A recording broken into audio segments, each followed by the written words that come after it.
Oke guys, balik lagi di channel Bang Well. Di depan gue udah ada Suzuki XL7 tipe Alpha manual tahun 2020. Ini nih, tampilan depannya seperti ini. Dia udah ada DRL-nya ya. Dan dia catnya juga kalau yang ini tuh udah two tone, orange sama hitam di atasnya. Kuncinya udah keyless kayak gini. Kuncinya keyless. Nah, udah ada over fendernya juga nih, warna plastik gitu ya dia. Jadi kelihatannya lebih keker, nggak kayak R3. Jadi ada pembedanya sih, kelihatan lebih keker, lebih tinggi. Desain velgnya seperti ini. Kita ke belakang. Nah, di belakang tampilannya juga cukup gagah ya. Udah ada spoiler atasnya. Jadi lebih kelihatan manis gitu. Ini tampilan belakangnya. Udah ada defogger belakang juga. Jadi kalau hujan kita nyalain nggak akan ngembun kaca di belakang tuh. Tampilan dari sisi kirinya seperti ini. Menurut gue sih cukup ganteng ya kelihatannya. Tapi ya kalau soal desain sih balik lagi ke selera masing-masing ya. Nah, nih tampilan depannya itu yang segaris sama logo itu adalah lampu DRL-nya. Di sini gue agak kesulitan buka kap mesin karena tuas penguncinya ini ntar kita lihat ya. Di sini tuh harusnya di ke kananin itu tuh yang kelihatan. Itu gue nggak tahu tadi awalnya bukanya gimana. Kalau di Toyota tuh biasanya kita angkat ke atas, cuman ini di Suzuki tuh kita mesti tekan geser ke kanan gitu sih ya. Jadi gue agak canggung di sini awalnya nih ya, buka kap mesinnya. BTW ini sorry ya kalau gue voice over karena pada saat gue ngerekam ini tuh lagi ada acara di belakang rumah gue, jadi agak berisik. Nah, ini kompartemen mesinnya kayak gini. Mesinnya 1500 cc, udah sama kayak Rush, Expander, kelas-kelasnya mobil ini ya, 1500. Posisi mesinnya agak mundur ke belakang ya, jadi kelihatan agak ruang kosong tuh di depannya. Nah, itu panel ABS-nya ada di belakang situ. Nih, jadi kelihatan longgar ya. Gitu.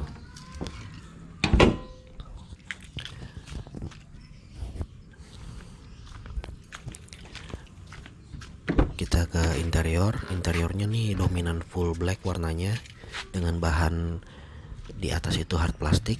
Nah, yang di tengah itu adalah panel semacam panel karbon, yang nggak tahu panel karbon asli atau karbon printing hidropinus gitu. Nah, ini gue suka dari speedometernya, dia layarnya udah ada layar LCD gitu ya. Jadi kalau kita buka pintu itu kelihatan ada dua indikator tuh di situ. Dan menurut gue sih tampilan LCD monitor yang di tengah ini cukup informatif ya. Jadi kalau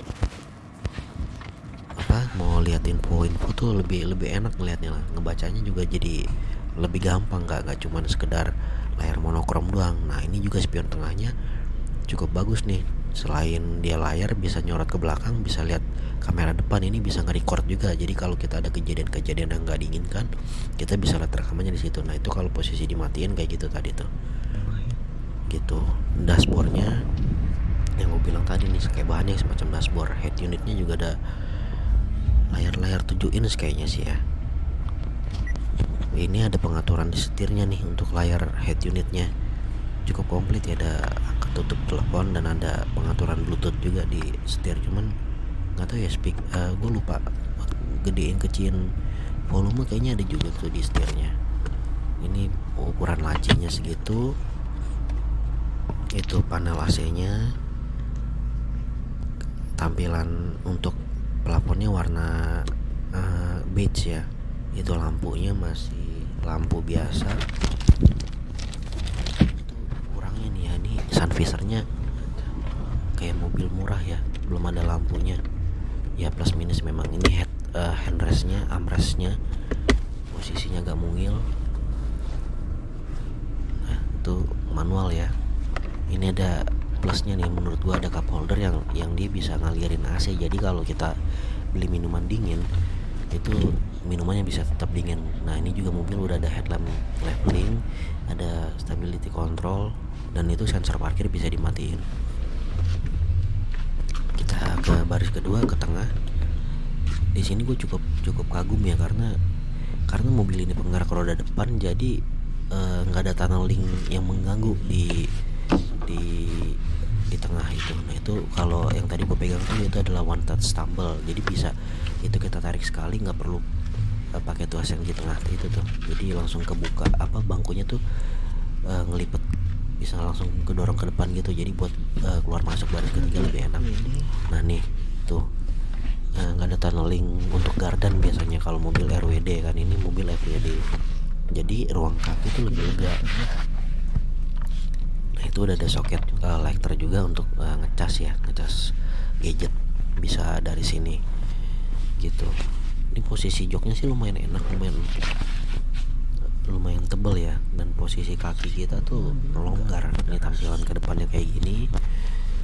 Ini pintu gue buka karena biar terang ya. Kita lihat ke bagasinya, ini yang juga cukup bikin gue kagum ya. Si Excelsior ini bagasinya bisa, kalau joknya dilipat bisa rata lantai, dan dia ada kompartemen lagi nih di bawahnya buat nyimpan barang tuh, cukup banyak barang juga nih. Ditaruh di sini. Jadi cukup ergonomis ya kalau menurut gue kabinnya si Excelsior ini. Nah tuh joknya kalau dilipat jadi bisa rata lantai, nggak kayak ras ya gitu. Gue sih ngomongnya selalu ras ya, karena perbandingannya yang ada di rumah ya mobil cuman ras. Nah ini dari baris tengahnya, dari sisi kiri kayak gini tampilannya. Oh ya, ini joknya juga dua bahan ya, yang pinggir tuh semi kulit, yang tengahnya fabric. Nih joknya kalau gue majuin posisinya kayak begini nih tuh, dimajuin biasa aja tanpa perlu ngelipet sandarannya, itu sebenarnya cukup longgar ya untuk keluar masuk ke baris ketiga. Dan itu kalau gue yakin di posisi dimundurin joknya itu, kalau disenderin tetap bisa, soalnya kalau diras itu disenderin nyangkut, karena bangku ketiganya tuh ngelipetnya ke depan gitu. Kayak gini tampilan ruang tengahnya ya, baris keduanya. Ini tadi bagasinya cukup lapang ya.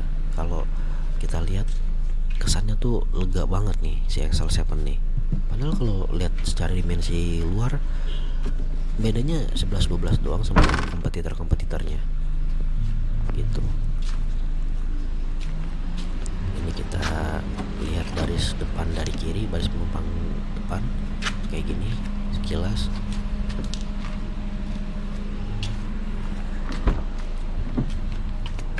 Nah ini biasanya nih kalau diras di pojok depan itu ada buat naruh dongkrak, ini kosong, jadi kaki kita tuh lebih enak, dan ngambil peralatan tools itu kalau ada kajian emergency lebih gampang, karena dia ditaruhnya di belakang di sebelah kanan. Nih gue bukain dongkrak dan tools di sini, jadi kalau kita mengalami kejadian ban bocor ngambilnya lebih enak, gampang di sini, nggak kayak ras itu di ras yang khususnya gen pertama ya. Kalau yang gen kedua tuh juga udah di belakang sih emang, jadi lebih enak. Nah ini dia ada dua kamera nih di atas plat nomor, yang satu kamera mundur kalau posisi gigi mundur, yang satu lagi kamera untuk merekam kejadian yang dimunculkan di spion tengah itu, di spion tengah depan tadi, yang dia terus menerus ngerekam ya gitu. Oke, gua rasa sih cukup ya reviewnya sekilas aja. Ini dari sisi gue sebagai pengguna Toyota Rush ya, gue ngeliat si Excel 7 ini sebuah mobil yang cukup cukup menarik menurut gue. Cuman ya soal desainnya sih selera. Kalau lihat dari sisi sini cukup ganteng ya. Gimana menurut kalian? Boleh tulis di kolom komentar ya. Jangan lupa like, share, dan subscribe video-video gue. Makasih ya guys. Bye.